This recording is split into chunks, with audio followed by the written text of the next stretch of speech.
Құрметті көрермендер, сәлеметсіздер ме? Бүгінгі біздің қонақтарымыз мақсат мүддесі бағыт-бағдар ұқсас бір отбасы. Отағасы Амантай Ақжан, отанасы Бауыржан Гүлдина. Ақжан Қазақстанға 2007 жылы, ал Гүлдина 2006 жылы көшіп келген болатын. Қазір Алматы қаласында тұрады. Ендеше сұхбатымызды бастайық. Ақжан, Гүлдина, сәлеметсіздер ме? Сәлеметсіз бе? Ендеше сұрақтарымызға көшейік. Ақжан, сіз Шыңжаңда ШХЗ университетін тастап, Қазақстанға 11 сыныпты қайта оқуға келдіңіз. Содан кейін осында Қазақ спорт және туризм академиясына түстіңіз. Осы кезеңнен қалай өттіңіз? ШХЗ университетінде оқуда болдым.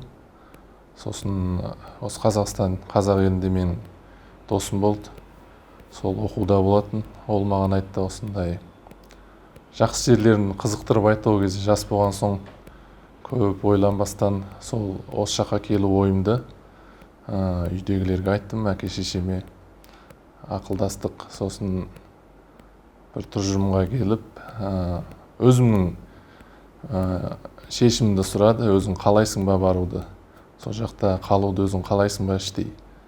Иә, қалаймын деп айттым. Сосын көп ойланбастан сол жақтағы оқуымды тоқтаттым да осы Алматыға оқуға келдім. Сонда сіздің бейімделуіңіз қалай өтті осында? Аса қиын болған жоқ. Өйткені таныстар болды жанымда. Достарым болды. Соған енді тіл жағынан біраз қиындықтар болды.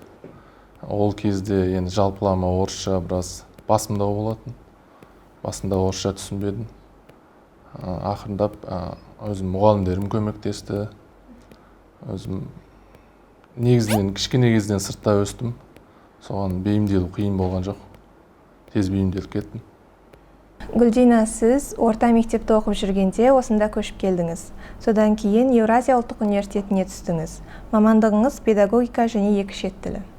Осы мамандықты неге таңдадыңыз? Өзіме ұнап, осы мамандықты талдадым. Жалпы оқуға түсу қалай өтті, соны бізге айтсаңыз, біздің көрермендерге көмегі тиіп қалар. Бірінші жылы грантқа түспей қалдым. Кішкене қиындықтар болды, кішкене үйренбедім, ортаға үйлеспедім, ата-анамды сағындым. Содан екінші жылы грантқа түстім. Евразийский ұлттық университетіне қабылдандым. Жалпы сіз қандас ретінде сол Еуразия ұлттық университетіне түсу жалпы процесі енді басқашалау болады. Соны айтып өтсеңіз? Документ тапсырғанда көп қиындықтар болды. Бәрін қазір сол кездегі нотариус дейміз ғой. Сол бүкіл документті нотариустан өткіземіз. Еще мен оның үстіне мен Алматы қаласында негізінен осы жақта оқыған кейін Астана қаласын жақсы білмедім ғой. Астана қаласына барып, жер білмеймін, ешкім танымаймын. Бірақ енді таныстар болды. Сол кісілер келіп көмектесіп, документтерін дұрыстап, сол университетке тапсырып, бір 2-3 күнде аяқталды. Сіздің қазіргі бағытыңыз мамандығыңызбен сәйкес келе бермейді. Жалпы сіздің ойыңызда бұрын, мысалы, мамандықты жалғастырып оқу, я болмаса сол салада жұмыс істеу деген болды ма? Мамандықты жалғастыру, болды. Мен университетті бітіргеннен кейін Америка Техас штатында, Аустин қаласында бір жыл ағылшын тілін ары қарай жалғастырдым. Сосын қайтып келген соң Ақжан екеуміз үйлендік. Сонымен балалы болдық. Қазір Құдайға шүкір 3 баламыз бар. Енді осы мамандығымды балаларымның біліміне көмегі тиіп жатыр. Қазір үлкен балам негізінен сол ағылшынша жақсы сөйлейді. Қытайдан келген соң қытайша тілге тәрбиелеуге мен сол осы өзімнің мамандығым көмектеседі деп ойлаймын. Қалай болса да өзіңіздің мамандығыңыз өміріңізге септігін тигізіп жатыр екен.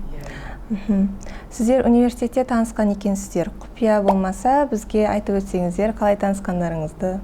Клара деген досым болған, құрбым. Оның жігіті Елбек. Сол туған күн өткізетін болды үйінде. Оған біз тосын сый жасайтын болды да, ол қыздарды шақырды, достарын. Сол кезде Ақжан, сол Елбек бәрі жігіттермен келді, сол кезде үйдерінде таныстық. Біз досымның туған күнінде таныстық. Сонда досым қызының подружкасы болды Минаш ол кезде.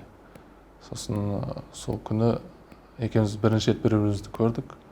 Сосын артынан хабарласып жүрдік. Бір-біріміздің WeChat'та қосып алдық бір-бірімізді. Сосын ақырын сөйлесіп, сөйлесіп, екеуміз бір-бірімізді ұнаттық. Екеуміз мінезіміз жақтан бір-бірімізді толықтап тұрамыз деп ойлаймын. Мысалы, мен кей кезде байсалдылау боламын, ал Минаш болса шешім жасағанда кей кезде маған көмектеседі. Мысалы, өткірірек болады Минаш маған қарағанда. Жар таңдау, отбасын құру адам өміріндегі келелі істердің бірі. Қарап отырсаңыздар, қандастар арасында болашақ жарын тек қандастың арасында іздейтіндер көп. Сіздер де осы үрдіске бағынышты болдыңыздар ма? Біз енді екеуміз бір-бірімізді көп ойланбадық, ондай қандас жағын, ғұрып әдет жағын енді бірімізді ұнаттық. Жерлес болып бөліп, ой, мынау Құлжанікі, мен Үрімжінікімін, ой деп, онда ешқандай ой болған жоқ. Сөзіміз бір жерден шығады, мінезіміз келседі, соған ондай көп ой болған жоқ. Ондай менде ойлаған жоқ, мен сөзсіз қандасқа үйленуім керек, болмаса мен Қазақстан еліндегі қазақтарға, Мүмкін мен Франция болсам маған жақсы көріп қалатын шығар. Енді сезім болды деп ойлаймын. Ондай, мысалы, көп ойланулар болған жоқ енді. Мүмкін ол да бір жағы шығар, танысуда қолайлылық болады. Мысалы, тіл жағынан, мысалы, қытайша оқыған кезде болса, мысалы, мен қазақ тіліне шорқақ болсам, мүмкін сол қытай тілді қыздарды іздеуім мүмкін. Бірақ та екеумізде ондай болған жоқ. Екеумізде сезім болды деп ойлаймын. Ондай тіл жағынан, басқа әдеп ғұрып жағынан ешқандай ойлау болған жоқ ондай кезде. Сіздер жаңа айтып кеткендей, балаларыңызға қазақ тілінен өзге тағы басқа тілдерді де үйретіп жатырсыздар. Жалпы алғаш келген кезбен салыстырған кезде сіздерде қазір қарым-қатынас тілінде өзгерістер бар ма? Жоқ, негізінен үйде қазақ тілінде сөйлейміз, араласып болады, кей кезде қытай тілін қосамыз, орыс тілі болады. Негізінен қазақ тілінде сөйлейміз. Минаш мысалы балаларға ағылшынша сөйлейді. Өте модерн отбасы екенсіздер. Соңғы жылдары Қазақстанда некеге тұру жасының үлкеюі, некеге тұру көрсеткішінің төмендеуі, тіпті ажырасудың көбеюі де байқалады, және махаббатқа адамдар әртүрлі көзқарасты ұстайды. Біреулер бір көргенде ғашық болса, біреулер сезімді келе-келе жетілдіруге болады деп ойлайды. Сіздер жаңа айтып кеткендей, сіздер бір-біріңізге туған күнде ғашық болдыңыздар дегендей айтып жатырсыздар. Жалпы бір-біріңіздің қарсы жақтың қалау екенін қалай білдіңіздер? Мен ойлаймын, махаббатта көз жоқ деп. Бір-бірімізді бір көргеннен ұнаттық. Мен енді көп ойланған жоқпын. Мүмкін болашақ жарым осы қыз болатын шығар деп ойладым. Жар таңдау жолдарыңызды білдік, енді жұмыстарыңызға келсек. Сіздер екеуіңіз қазір Мумино деген дүкенді бірге басқарып отырсыздар. Қазір кореялық, қытайлық дүкендер өте адамдар арасында танымал болып келеді. Соның ішінде әсіресе сіздердің дүкендеріңіз Алматыда танымалдыққа ие. Жалпы осы идеяға қалай келдіңіздер? Бізде помещение бос болды. Одан бұрында интернет-клуб ашқанбыз, сол орындан. Ол кезде өзім IT саласына қызығушылығым қатты болатын, сондықтан енді интернет-клуб ашайық деп шештік. Интернет-клуб жақсы жүрді, бірақ та осы пандемияның әсерінен жабылып қалды. Мысалы, көп адам болмады. Сондықтан оны жаптық. Тағы негіз Минаштың идеясы осындай магазин, мысалы, Алматы қаласында магазиндер бар, бірақ та заттың түрлері аз болды. Заттың түрі аз болған соң, мысалы, мен өзім тамақ істегенге, тамақ дайындағанға қызығам. Сонда көп, мысалы, дәмдендіргіштер қолданам. Солар кемшіл болғандықтан өзім ойладым, бізде, мысалы, дүкеннің орны дайын болды, не үшін өзіміз ашпасқа деп. Сосын екеуміз ойласа келе, осы Мумино дүкенін ашуды ұйғардық.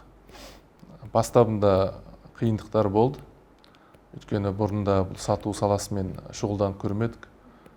ақырындап тәжірибе жинадық. Содан кейін қазіргі жағдайға жетті. Әлі де көп кемшіліктері бар, әлі де дамытуға болады. Мысалы, осы қызмет көрсету саласында көп болашағы жақсы деп ойлаймын. Өйткені қазір пандемияда көп адамдар үйінен шыға алмайды, мысалы. Сондықтан, мысалы, жеткізу саласына да әр жақтылы дамуға болады деп ойлаймын. Сондықтан осы дүкенді ашуды ұйғардық. Неліктен атын Мумино деп қойдыңыздар? Өйткені мен өзім ойладым, мүмін, мұхмин дейді, мысалы. Мүмін адам деген. Сол мағынада келеді, Мумино деген. Соған мұхмин адамдар ашқан бір магазин болсын деп, Мумино деп қойдық. Ақжан, бұрын сіз Тайтра сияқты компанияларда жұмыс істедіңіз. Содан кейін сіз интернет-клуб ашқаныңызды айттыңыз. Қазір Мумино деген жеке өзіңіздің дүкеніңізді ашып отырсыз. Жалпы корпорацияда жұмыс істеуден кәсіпкерлікке өтудің себебі не болды? Мен Тайтрада жұмыс істегенде, менің басшым Сөн деген мырза. Сол кісі идеямды өзгертті деп ойлаймын. Өйткені біз көбінесе бизнес туралы әңгімелесетінбіз. Сосын екеуміздің де ортақ хоббиларымыз болды. Соны көп әңгімелестік, бірге жүрдік, жиналыстарда болдық. Сол кісі менің бизнес жолына түсуіме түрткі болды деп ойлаймын. Ірі корпорацияда жиған тәжірибеңіз өзіңіздің жеке бизнесіңе көмектесті деп ойлайсыз ба? Иә, әрине. Өйткені одан бұрында, мысалы Тайтрадан бұрында мен Huawei компаниясында жұмыс істедім. Ол әлемдік ірі компания болды. Көп жұмыс тәсілін көрдім ол орыннан. Сосында Тайтрада мысалы артынан тіпті де менің бизнес жолына түсуіме баптама болды. Өйткені ол жұмыстың түрі ол жерде, мысалы кәсіпкерлермен төте жұмыс болды бізде. Қалай өзінің тауарларын өткізу, қалай бизнестағы қарым-қатынас, барлық жағы ашық көрінді маған ол жұмыста. Сондықтан көп көмек болды деп ойлаймын сол үлкен компаниялардағы тәжірибелер. Гүлдина, Ақжан үлкен корпорацияда жұмыс істеп, я болмаса интернет дүкен ашып жүрген кезде, сіз үйде отырып үй шаруасын істеген отанасы болдыңыз. Жалпы үй шаруасындағы әйелдің жұмысы ондай оңай емес екені белгілі. Осындай шешімге қалай келдіңіз? Үйленгеннен кейін балалы болдық. Енді балам әлі кішкене болғандықтан оны тастап жұмысқа шығып кету кішкене қолайсыз болды бір жағынан. Одан енді үйде отырып мен барлық нәрсе істеймін деп айта алмаймын енді. Бәріне де үлгеремін. Балаларды қарауға, садикке апару, болмаса қазір мына бассейн, футболға бәріне үлгеріп жатырмын. Ақжан енді жұмыста болғанда кейде бірге боламыз енді. Үйде енді әрқашанда әке-шешем қасында демеу көрсетіп, және көмекшім бар үйде. Бірлесіп бәріміз бірге қазірге дейін келе жатырмыз енді. Бірақ маған негізі үйде өстіп балалармен бірге болу ұнайды негізі қазір. Бала ана болу енді өте бір керемет іс қой енді. Балалар жауапкершілік қажет етеді. Бала негізі әке-шешенің болашағы. Соған әрқашанда олардың қастарында болуды қалаймын. Жалпы үйде отырған кезде сіз нені ұттыңыз, неден ұтылдыңыз? Үйде отырғанда мен көп нәрседен ұтылдым деп ойламаймын. Өйткені осы балаларды қарау барысында өзімнің де уақытым болды. Достарыммен кезгем, өзімнің ұнайтын жұмыстарымды істеймін.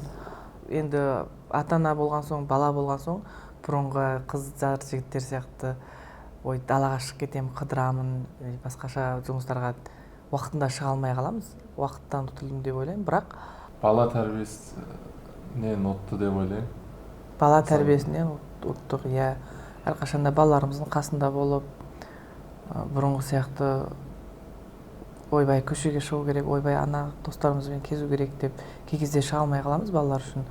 Ол енді оған бола мен үйде отырып қалдым, мен далаға шыға алмай қалдым деп ойламаймын.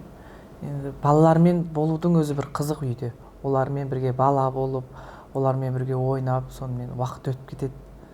Олармен бірге өте қызық, маған ұнайды.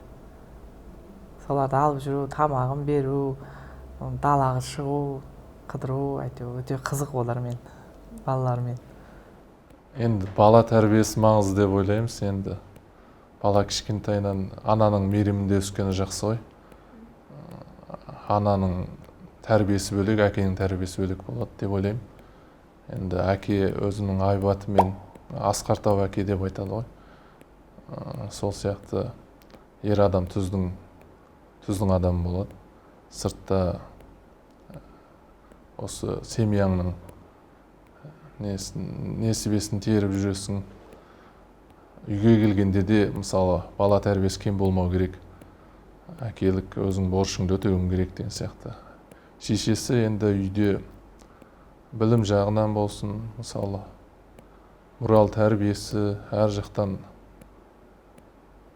жақсы береді деп ойлаймын. Мен өзінде де ұнайды балалармен бірге болу. Қазір Құдайға шүкір 3 баламыз бар. Үшеуіне де жақсы тәрбие беріп келе жатыр. Енді мен де өзімнің бар уақытыммен, мысалы, оларды бір ер азамат тәрбиелеуге тырысамын. Гүлдина, сіз қазір жолдасыңызбен бірге отбасылық бизнес жүргізіп жатсыздар. Сізге жалпы қайсы өмір салты ұнайды? Негізі маған отбасымда жүрген ұнайды. Бизнеста кейде біраз қиындықтар болған кезде, негізінен Ақжан. Негізі мен бір мәселені шешкен кезде, отбасыммен ақылдасам. Отбасыммен ақылдасам, достарыммен ақылдасам, ініммен де ақылдасам, мысалы, ағалармен көп ақыл алған дұрыс деп ойлаймын өз басым. Енді әрқандай жас буынның өзінің идеясы бар, біз ойлап жетпейтін. Үлкен кісілердің, мысалы, байқайтын, байсалды желдері болады. Әрқайсынан ойланып бір шешім жасаймыз. Қандас ретінде бизнес жасауда мүмкіндіктер мен қиындықтар бірге жүреді. Сіздер екеуіңіз шетел тілін білгендіктен, мысалы, қарым-қатынаста сіздерге қолайлы болуы мүмкін. Бірақ адамдардың сіздерді қабылдауында басқаша қиындықтар туғызуы мүмкін. Осыған не дейсіздер?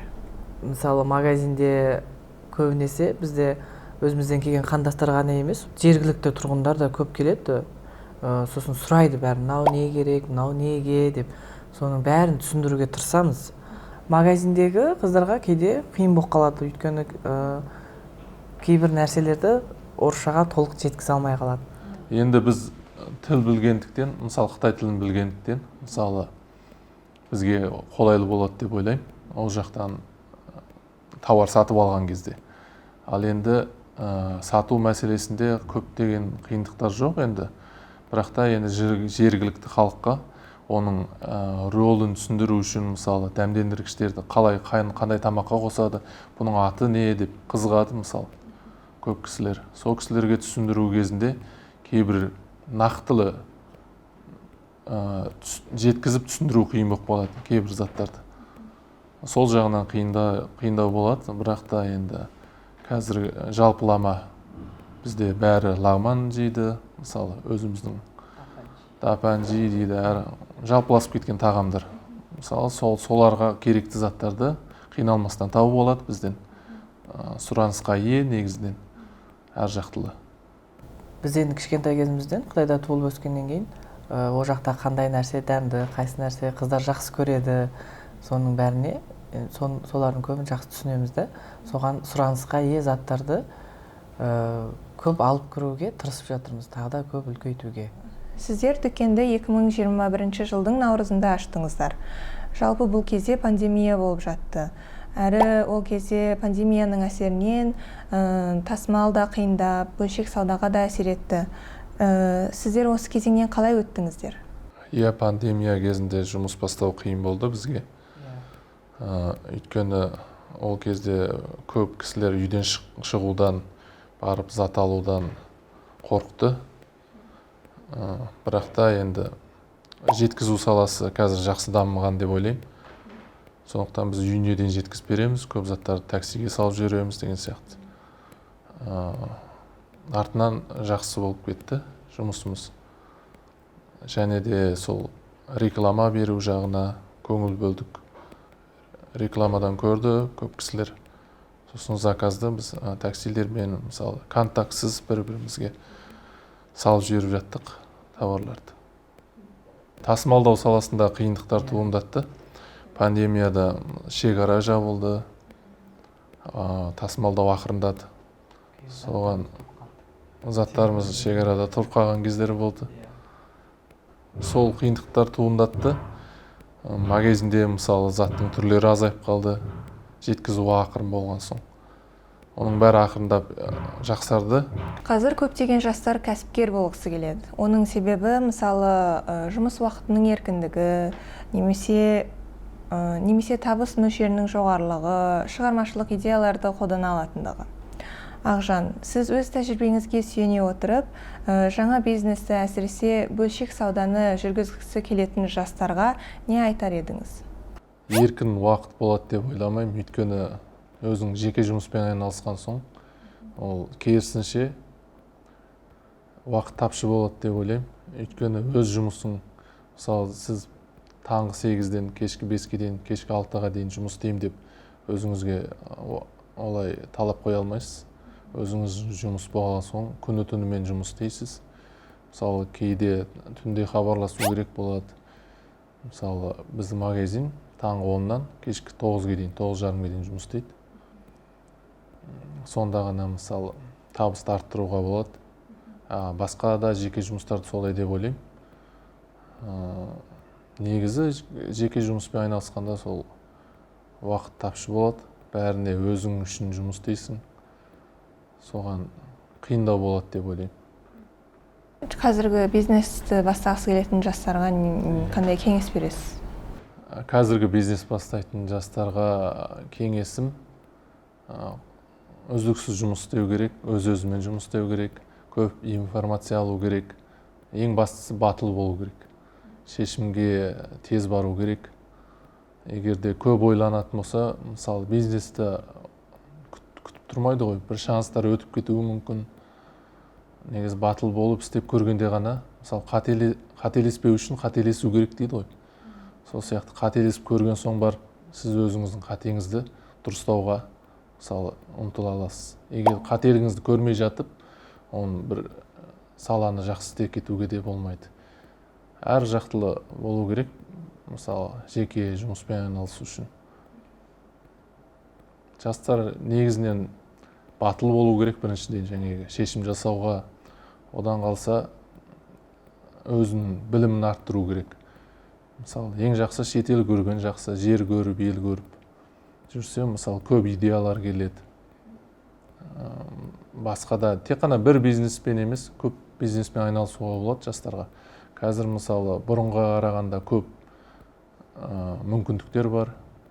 Көптеген салалар ашылып жатыр. Мысалы қазір интернетпен көп жұмыс істеуге болады. Негізі жұмыс істеймін деген адамға қазіргі заманда шанстар көп болады. Сіздің айтқан кеңесіңіз біздің көрермендерге көмектеседі деп ойлаймын. Қазір жоғары деңгейдегі арнайы білімсіз-ақ бизнесті жүргізе беруге болады деген пікір бар. Сіз осы пікірге келісесіз бе? Бүкілдей келісе алмаймын. Өйткені жоғарғы білім өзінің көмегін тигізеді. Ал енді жоғарғы білімсіз-ақ жұмыс бастап белгілі бір деңгейге жетіп жатқан кісілер де бар. Бірақ ол кісілерде де сол жұмыс барысында үйренді деп ойлаймын. Бірақ та ең жақсысы, мысалы, жоғарғы білімі тамамдап барып жұмыс істеген дұрыс деп ойлаймын өз басым. Өйткені ол өзінің ортасы бар. Мысалы, жоғарғы оқу орындарында көптеген әртүрлі мінездегі адамдармен танысасыз. Мысалы, оның өзінің бір атмосферасы болады. Көптеген қоғамға керек, осы жұмысқа керек нәрселер талқыланады деп ойлаймын. Өйткені сіз мектеп кезінде негізінен жаттамалы осындай білімдерді аласыз. Ал енді жоғарғы оқу орнында оларды қоғамға жақындау боласыз. Мысалы, достарыңыз болады, кейінгі өмір туралы көп сөйлесесіздер. Жастардың енді ең маңызды кезеңдердің біреуі деп ойлаймын, жоғарғы оқу орны. Соған бизнесқа жақсы көмектеседі. жоғарғы білім алу керек негізі. Енді біз алдағы бизнес жоспарларыңызды білгіміз келеді. Алдағы жоспарларымыз бұйыртса қызмет көрсету саласында, мысалы осы дүкенімізді үлкейту, басқа да филиалдар ашу, одан кейін де басқа да салалармен жұмыс істеу ойымызда бар. Мысалы ресторан саласы, өйткені біз ойлаймыз пандемия ұзағынан болуы мүмкін. Сондықтан ең тұрмысқа қажетті, мысалы осы дүкен, магазин саласы, азық-түлік және де осы күнделікті тағам маңызды деп ойлаймын. Сондықтан осы екеуін таңдап отырмыз қазіргі ойымызда. Ендеше сіздердің саудаларыңызға сәттілік тілеймін. Кез келген адамның өмірінде күтпеген жағдайлар болып тұрады. Келесі сұрақ Ақжанға, егер қарсы болмасаңыз, осы жайында сұрасам. Иә, қарсы емеспін. Қоя беріңіз. Бірнеше жыл бұрын Тайванда сіз жүрегіңізге ота жасатыпсыз. Осы жайлы айтып өтсеңіз. Ол енді өте күтпеген жағдай болды бізде, иә. Аяқ астынан болды, енді ауру айтып келмейді дейді ғой, сол сияқты. Ауырып қалдым, иә. Біз олай үлкен операция болады деп ешқашан ойлаған жоқ. Мен мүлдем ойлаған жоқ. Ештеңе кетпес қойшы, әдеттегі ауру шығар деп соны барғанбыз ғой. Бардық, сразу екінші күн операция алып кетті. Сонымен өте бір қиын жағдай ол енді бір. Маған енді ауыр келді шынымен.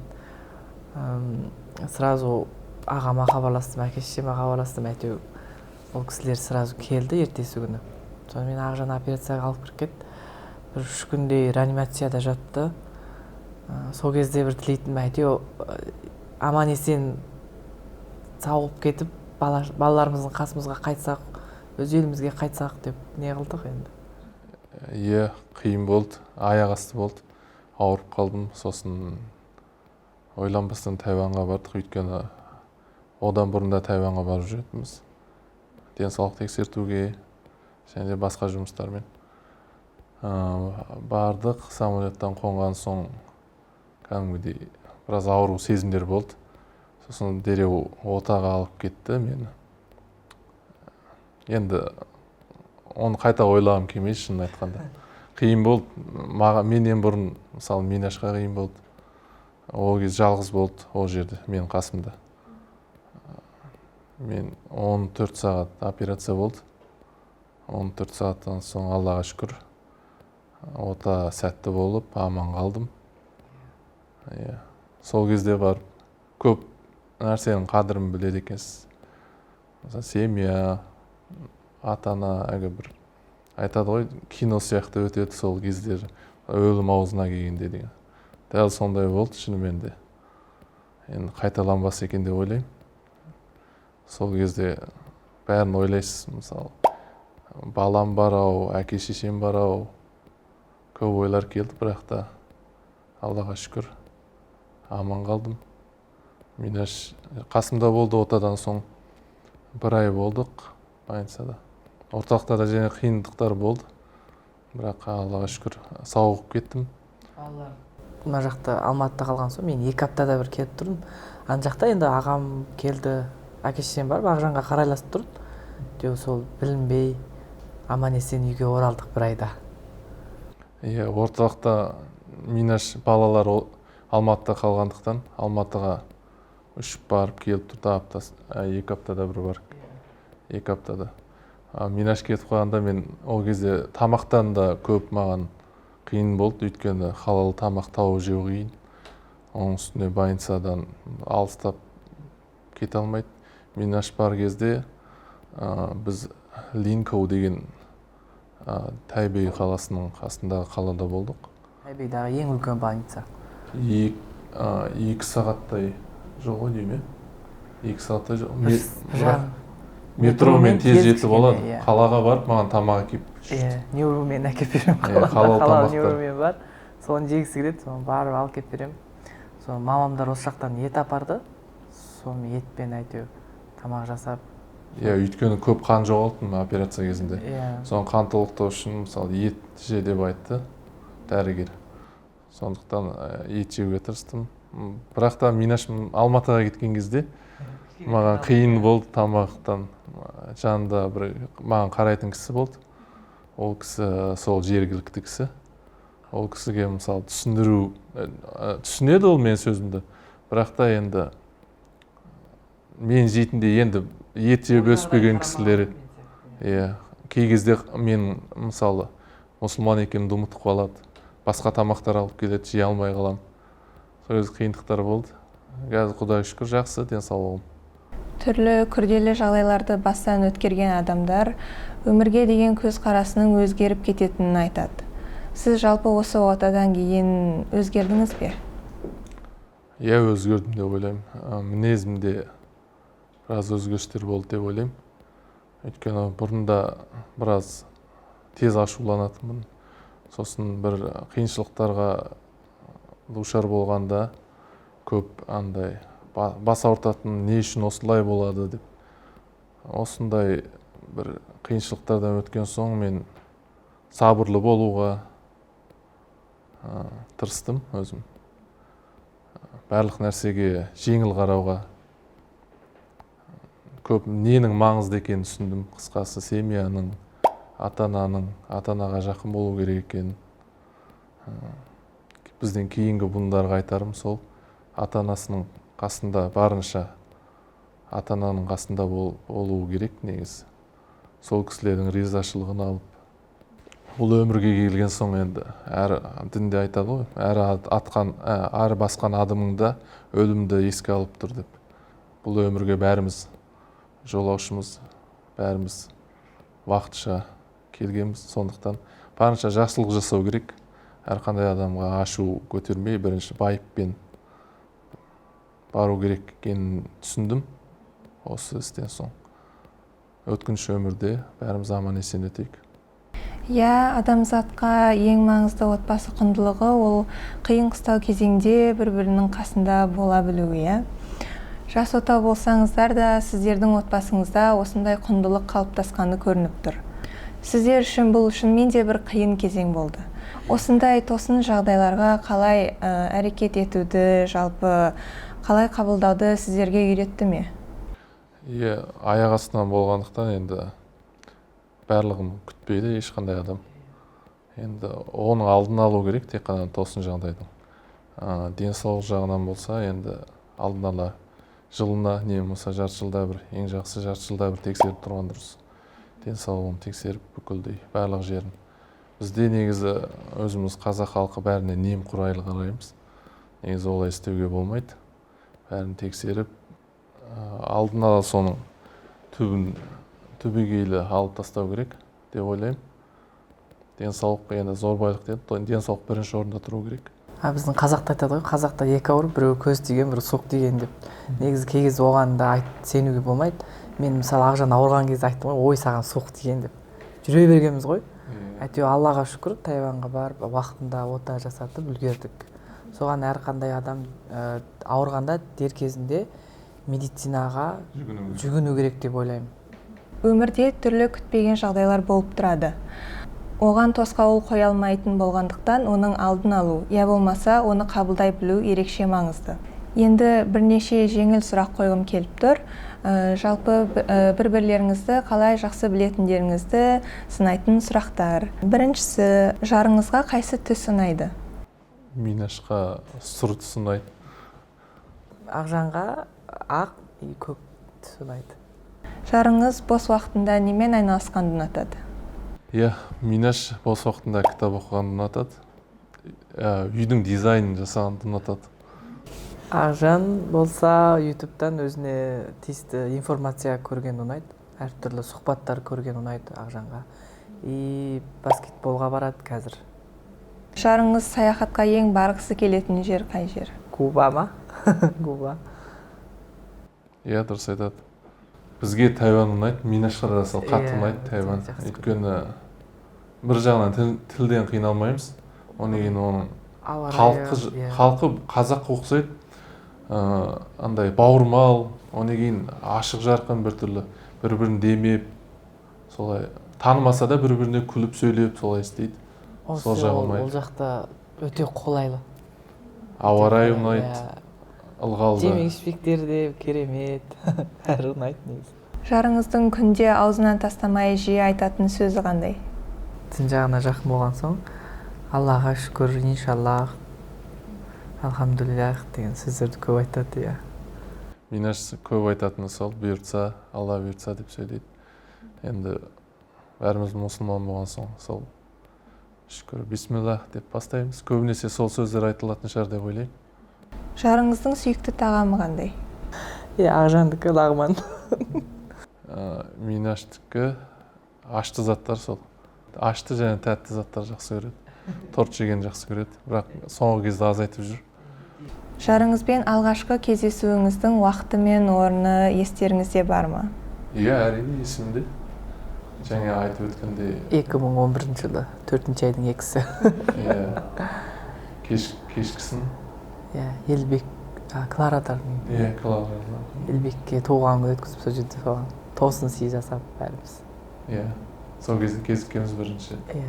Жарыңыздың аяқ киімінің өлшемін білесіздер ме? Ақжан 46 киеді ғой. Минаш 39 киеді. Екеуміздің аяғымыз да үлкен. Жарыңыздың бойындағы ең ұнайтын қасиеті? Минаштың ұнайтын қасиеті күліп жүреді. Онан кейін бір мәселеге көп бас ауыртқысы келмейтін. Мысалы, мен көбінесе көп уайымдай беретін. Кішкене іс болсын, үлкен іс болсын, бәріне уайымшаң. Минаш олай емес. Ол тез ашуланады, тез қоя салады. Онан кейін бірден кейін көп уақыт бас ауыртқысы келмейді. Сол ұнайды. Ал енді Ақжан болса, ол мен мысалы бір нәрсеге мысалы сенімсіз болып қалған жағдайда Ақжан ол өзіне сенімді, оның үстіне сабырлы, әрқашан мені қолдап сөйтіп тұрады. Жарыңыздың ең сүйікті фильмі? Ақжан ең жақсы көретін фильмі The Shawshank Redemption деген қытайшасы ана Shawshank Code Juшу деген кино. Минаш көп кинолар жақсы көретін сияқты. Әсіресе сериалдар жақсы көреді, корейский сериалдар. Мен мультфильмдерді көп көрем, негізі. Slam Dunk деген сияқты. Өзім баскетболға қызыққандықтан кішкентай кезден соларды көріп өстік. Жарыңыздың ойындағыдай демалысы қандай болады? Ойдағыдай демалысы біздің қазақтардың бәрінікі ұқсас шығар деп ойлаймын. Пляжда, теңіздің жағасында. Біз 2019 жылы Тайванға барып демалып келгенбіз 10 күн. Сол демалысымыз әлі есімізден кетпейді. Сол тура соған барып тағы солай демалғымыз келеді. Көп жерлерде демалдық, бірақ та сол жер қатты ұнады бізге. Сосын Америкада. Қорытынды ретінде біздің әр қонағына дәстүрлі сұрағымыз қойылады. Сіз өз шежіреңізді білесіз бе? Білем. Мен Найманмын. Найман ішінде Қызаймын. Қызайдың ішінде Қара деген ел болған. Қараның ішінде 8 бойым. Мен орта жүз, менде Найман ішінде Мұрын ішінде Досымбай. Бүгінгі әңгімеміз осымен тәмам. Сіздердің осы сұхбатқа бөлген уақыттарыңызға және бөліскен әңгімелеріңізге көп рахмет. Сізге де рахмет. Тосын сыйлар көп болсын, тосын жайттар жоқ болсын. Отбасыларыңызға бақыт береке тілеймін. Аман болыңыздар. Сіздерде осы прожектілеріңіз алға баса берсін, үлкейе берсін. Бұйырса үлкен биіктерден көрейік сіздерді де. Рахмет. Шежіре тарих, шежіре мұра. Ұрпақ осы тарихтан өз тегін табады. Шекара асып, ұлы дала еліне көшіп келуші әр отбасы өз ізін тарих бетіне жазып қоюға міндетті. Құрметті іздің көрермендері, көріскенше аман сау болайық.